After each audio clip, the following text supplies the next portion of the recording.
ఏ ఊకి ఇంట్లోనే ఉంటే బోర్ కొడుతుంది, అట్లా ఎటన్నా టూర్కి పోయొద్దామని ప్లాన్లు వేస్తుంటారు. ఐతారం వచ్చిందంటే ఒకటే రోజుల అటు పోయి ఇటు రావాలి కాబట్టి దగ్గర పట్లున్న టూరిజం జాగలకు ఇంటామె పోరలతో పోయి పొట్టు పొట్టు ఎంజాయ్ చేస్తుంటారు.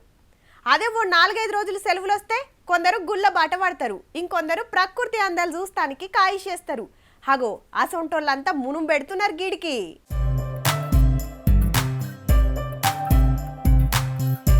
ప్రకృతి అందాల నడుమ మంచు ఆనల తడిసి ముద్దయిన్రు టూరిస్టులంతా.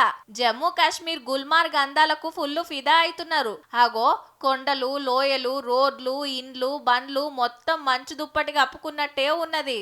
ఇక కొందరు స్కీయింగ్, స్నో బోర్డింగ్ చేస్తుంటే ఇంకొందరు ఆసియాలనే ఎత్తు మీదకెళ్ళి పోయే కేబుల్ కార్లు ఎక్కి ఎంజాయ్ చేస్తున్నారు.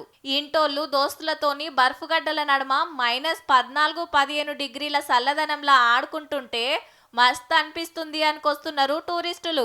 गुलमर्ग आके सिर्फ बर्फ बर्फ बर्फ लगा है। बहुत अच्छा जगह, बहुत अच्छा लगा। రోడ్లెమ్మటి బర్ఫు ఇంతెత్తుతోని పేర్కబోతే డోజర్లతోని సాఫ్ చేస్తున్నారు. అటు హిమాచల్ ప్రదేశ్ మనాలికి సుతా మునుం పెడుతున్నారు. ఆగో జలపాతమే గడ్డగడితే ఆడ నిలబడి ఫోటోలు వీడియోలు గుంజుకుంటుండ్రు. మంచు కొండలలో నిలబడి తేటగాలి వీల్చే భాగ్యం దక్కిందని ఫుల్ ఖుషి అవుతున్నారు ఢిల్లీకెంచొచ్చినోళ్ళు. फ्रेश एयर में जब आप ब्रीथ करते हो तो उसका एक अलग ही सुकून मिलेगा इन पहाड़ों में आकर के आपको।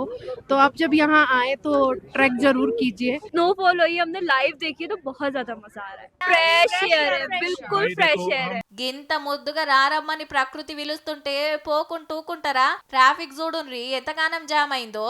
ఈడనే కాదు ఉత్తర భారతదేశం అంతటా మంచు ఆనలు గురుస్తుండే వరకు ఆ అందాలు చూస్తానికి దేశం అంతటికెంచి శితం పోతున్నారు. 17 నవంబర్ నుంచి ఫిబ్రవరి దాకా జాతర జాతర సాగినట్టే ఉంటది.